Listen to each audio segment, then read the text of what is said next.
Bendito Rey del universo, tu nombre sea glorificado en nosotros por toda la eternidad. Todo es de mi Cristo, por Él y para Él. Oh Cordero de Dios, te seguimos de día y de noche. Oímos tu voz, te conocemos. Llévanos a tu redil, llévanos a tu lugar secreto y escóndenos debajo de tus alas. Padre bueno, Padre lindo, Padre santo, danos sabiduría. Te lo rogamos en el nombre de Jesús. Amén. Usted ha oído hablar de la Iglesia Adventista del Séptimo Día, que adora en el día de reposo, observa las leyes dietéticas del Antiguo Testamento y honra los escritos de Ellen G. White como inspirados por Dios. Pero, ¿qué pasa con el movimiento de la Reforma Adventista del Séptimo Día? Le sorprendería si le dijera que es una denominación completamente separada con 42,000 miembros y 3,000 iglesias y 23 escuelas misioneras. Y si le contara sobre el movimiento de reforma de la Iglesia Adventista del Séptimo Día, la Sociedad Misionera Internacional, le interesaría saber que también es una denominación separada de las dos que acabo de mencionar y que tiene 35,000 miembros propios. Entonces, ¿cómo sucedió todo esto? ¿Y cuáles son estas iglesias de todos modos? La Iglesia Adventista del Séptimo Día se fundó en 1863. Fue en el medio de la guerra civil en los Estados Unidos. Una pregunta que estaba en la mente de todo en ese momento era cuál debería ser la visión cristiana de la participación en la guerra. En 1864, la joven Iglesia Adventista del Séptimo Día había sido reconocida por el gobierno de los Estados Unidos como una iglesia que estaba oficialmente a favor de no combatir, que los miembros no pelearían. La iglesia declaró en ese año que la denominación de cristianos que se llaman a sí misma Adventistas del Séptimo Día toman la Biblia como su única regla de fe y práctica y son unánimes en sus puntos de vista de que sus enseñanzas son contrarias al espíritu y la práctica de la guerra. Por lo tanto, siempre se han opuesto conscientemente a aportar almas. Si hay una porción de la Biblia que nosotros como pueblo podemos señalar más que cualquier otra, es nuestro credo en la ley de los 10 mandamientos que consideramos como la ley suprema. Y cada precepto lo tomamos en su significado más obvio y literalmente importante. El cuarto de estos mandamientos requiere el cese del trabajo en el séptimo día de la semana. El sexto prohíbe quitar la vida a cualquiera de los cuales, en nuestra opinión, podría observarse mientras se cumple el deber militar. Nuestra práctica ha sido uniformemente consistente en esos principios. Por lo tanto, nuestra gente no se ha sentido libre de alistarse en el servicio.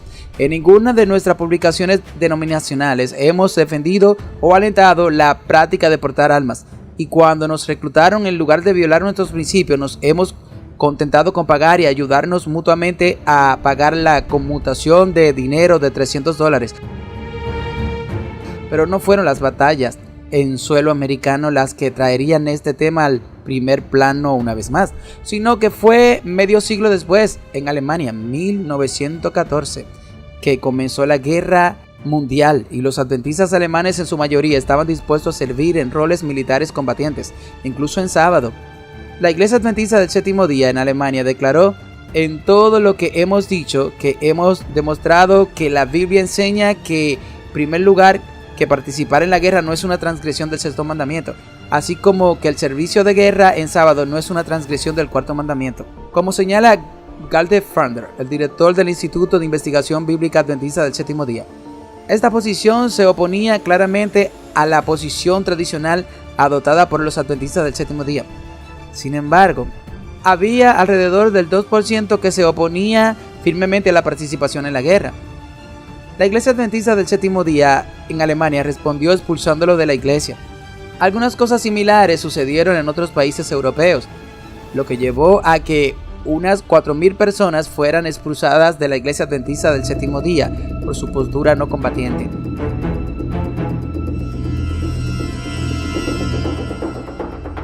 Después de la guerra, el presidente de la Asociación General Adventista del Séptimo Día viajó a Alemania y admitió que los no combatientes habían sido maltratados. Sin embargo, la iglesia no excomulgó a los líderes alemanes y un intento de reconciliación de las dos partes no tuvo éxito. Después de esto, en 1925 en Alemania, el movimiento de Reforma Adventista del Séptimo Día se organizó oficialmente como su propia denominación separada.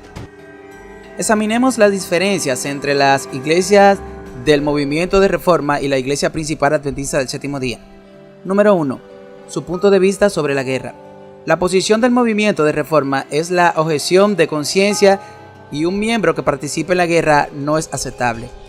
La posición de la Iglesia Adventista del Séptimo Día es oficialmente no combatiente, lo que significa que se anima a que los miembros de la Iglesia Adventista pueden ocupar como médicos de guerras u otros roles en el ejército que no impliquen matar.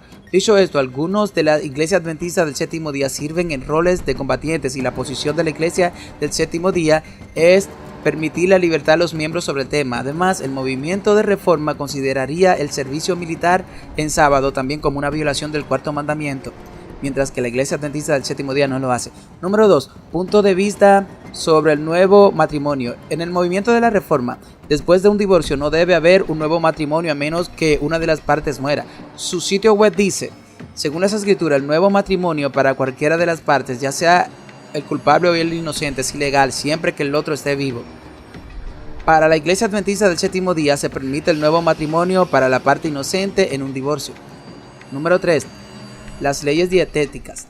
Tanto para la Iglesia Adventista del Séptimo Día como para los miembros del movimiento de la Reforma deben abstenerse de alimentos impuros. Sin embargo, el movimiento de la Reforma va más allá y requiere el vegetarianismo, que se fomenta, pero no se exige en la Iglesia Adventista del Séptimo Día.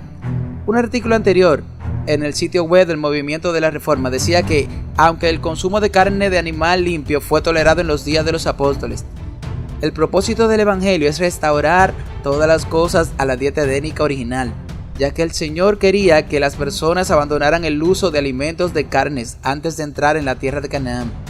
Ahora requiere que descartemos todos los alimentos de carne en el tiempo del fin como parte de nuestra preparación para la segunda venida de Cristo y para el Canaán celestial. Número 4. La traducción de la Biblia. El movimiento de la Reforma tiende a usar la versión King James de la Biblia como su traducción principal. La King James se usa mucho menos en la Iglesia Adventista del Séptimo Día. Número 5. Ropas y joyas. Aunque la Iglesia Adventista del Séptimo Día habla en contra del uso de joyas y fomenta la vestimenta modesta, aquellos en el movimiento de la Reforma en general son mucho más estrictos y consistentes en la promoción de la predicación y la práctica de esto hoy en día. Se alienta a las mujeres a no usar cosméticos y se les anima a tener el cabello largo. En muchas de las iglesias las mujeres usan vestidos y no pantalones. Los hombres no deben usar ropa llamativa o larga. Número 6. Escatología. Un énfasis teológico importante de la Iglesia Adventista del Séptimo Día son los mensajes de los tres ángeles. El movimiento de reforma agrega a esto otro mensaje. Su sitio web dice que los mensajes de los tres ángeles de Apocalipsis 14 del 6 al 12 junto con el mensaje del otro ángel de Apocalipsis 18 del 1 al 4 son verdad presente. Estos mensajes son para preparar a un grupo especial de personas de 144,000 en números para la segunda venida de Cristo. Primero, la enseñanza de que los 144,000 son un número literal de personas solo las enseñan algunas de las iglesias adventistas del Séptimo Día, pero es una enseñanza oficial del movimiento de la Reforma. Dicen que durante el tiempo del fin, una obra especial del sellamiento comenzó con la proclamación del Evangelio eterno, como se revela en los mensajes de los tres ángeles. 144,000 siervos de Dios son sellados con el sello del Dios viviente en sus frentes. Aquellos que permiten que el Espíritu Santo los guíe a toda la verdad reciben el sello del Dios vivo, que es una señal de reconocimiento. Todos los creyentes fieles que murieron en la fe del mensaje del tercer ángel, guardando el sábado, son parte de los 144,000 y resucitarán en una resurrección especial antes de la venida de Cristo. Estos estarán entre los santos vivos en su segunda venida. En otras palabras, la gente en el movimiento de la Reforma cree que la gente que vive hoy puede ser sellada como parte de este grupo especial de 144,000 creyentes. Sobre el otro ángel, del que hablan más allá de los tres ángeles, dicen: la obra de este ángel comenzó con la proclamación del mensaje Cristo nuestra justicia en 1888. El rechazo de este mensaje llevó a la apostasía abierta entre el pueblo adventista, cuando los requisitos de los hombres fueron colocados abiertamente por encima de los mandamientos de Dios. La obra de este otro ángel, junto con la presentación continua del mensaje a la Odisea, que conduce al derramamiento de la lluvia tardía y la proclamación de advertencia final con una voz fuerte, el fuerte clamor. El evento de 1888 del que hablan sobre la Conferencia General Adventista del Séptimo Día, ese año cuando John y Waggoner hablaron sobre la justificación por la fe. El sitio web del Movimiento de la Reforma dice que el espíritu de profecía puso su sello de aprobación sobre ese mensaje. La hermana White escribió sobre ello: así el Señor en su gran misericordia envió un mensaje muy precioso a su pueblo a través de los ancianos Waggoner y Jones. No se puede decir que la delegación de la Conferencia General y la mayoría de la membresía adventista en 1888 aceptaron el mensaje de la justificación por la fe. Por lo tanto, la obra de reavivamiento y reforma que se requirió para desarraigar las malezas crecientes de la apostasía y restaurar la iglesia al favor de Dios no se llevó a cabo. Esto nos lleva al número 7, que es la enseñanza del movimiento de reforma de que la iglesia adventista del séptimo día está ahora en un grave error y el rechazo de la afirmación de la iglesia adventista de ser la iglesia remanente. Dicen que las denuncias repetidas que vinieron a través del ministerio de la hermana White, acompañadas de evidencia fática que marca la tendencia descendente de la iglesia después de 1888, especialmente los grandes cambios presenciados desde la Primera Guerra Mundial, muestran cuál de las dos rutas alternativas fue tomada por la denominación, y las consecuencias finales de esta elección fatal han sido claramente señaladas en el cuadro profético que se refiere al fin de la gracia. Todos los que no prestan atención al consejo del testigo verdadero y se niegan a vestir el vestido blanco de la justicia de Cristo deben quedar sin el sello de Dios y sin protección contra las 7 plagas. Y sobre el remanente, dicen que mientras estamos de acuerdo en que los adventistas del séptimo día son el remanente que salió de las iglesias protestantes, no leemos en la palabra de Dios de que la iglesia adventista del séptimo día, generalmente conocida como tal, sea el remanente final que estará preparada para la segunda venida de Cristo. Lo que encontramos es que la iglesia adventista, a la que llamaremos la iglesia madre, permanecerá como una iglesia organizada, pero no como una iglesia victoriosa, y que un pequeño remanente de la iglesia madre eventualmente estará preparado para la segunda venida de Cristo. Para el número 8, otra diferencia en el movimiento de reforma está la visión de la divinidad, aunque esto es más difícil de precisar. Los adventistas del séptimo día son trinitarios hoy en día, aunque en el pasado exclusivamente no lo fueron. Por lo que algunos que se oponen dentro del cristianismo han declarado que la visión adventista todavía no es ortodoxa. Esa acusación es negada por la iglesia adventista. Sin embargo, muchos en la iglesia adventista hacen las mismas declaraciones sobre el movimiento de reforma, alegando que enseñan el triteísmo, una afirmación que el movimiento de reforma niega. El sitio web del movimiento de la reforma dice que la Biblia habla de un solo Dios. En hebreo, el término Dios a menudo se usa en forma plural. Según las escrituras, la divinidad comprende 3 dignatarios divinos: el Padre, el Hijo y el Espíritu Santo, trabajando juntos como uno solo. El movimiento de la Reforma critica lo que ellos consideran la posición trinitaria católica, pero averiguar exactamente en qué se diferencia no siempre es fácil. Aunque hay un punto de vista de la Iglesia Adventista del Séptimo Día. Steph Ferguson, en la revista adventista The Record, escribió como prueba de nuestra supuesta apostasía. Se señaló que la iglesia adventista respalda una creencia oficial en la doctrina de la Trinidad. Según el movimiento de la Reforma Adventista del Séptimo Día, en la publicación Principios de Fe del 1925, eso supuestamente es una doctrina católica que no se encuentra en la Biblia. En respuesta simplemente pregunté: ¿cómo ven la divinidad entonces si no de acuerdo con la doctrina de la Trinidad? Aceptaron en cambio el triteísmo, como los hindúes, la adoración del Padre, Hijo y Espíritu, como 3 dioses separados. No lo hicieron.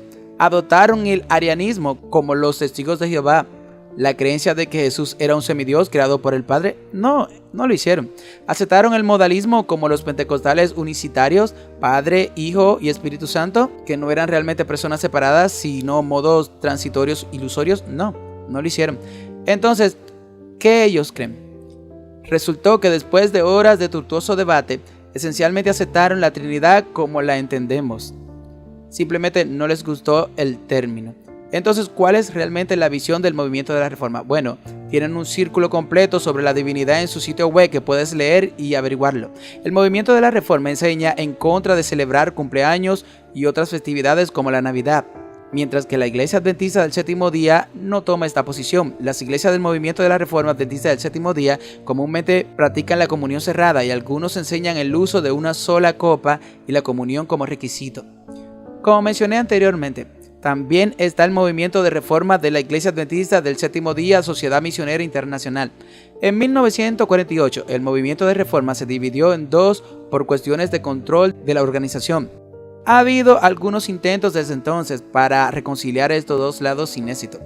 En general, lo que he dicho sobre el movimiento de reforma es lo mismo en estas dos denominaciones. Hay pocas diferencias entre las dos. Ambos grupos también son mundiales y solo una pequeña minoría de las iglesias se encuentran en los Estados Unidos. Ha sido un video corto y educativo. Hay muchas más cosas que decir sobre estos grupos. Tengo con Dios delante que hacer una conferencia en una cancha de basquetbol a casi más de 300 personas y no tengo mucho tiempo para abundar en este tema.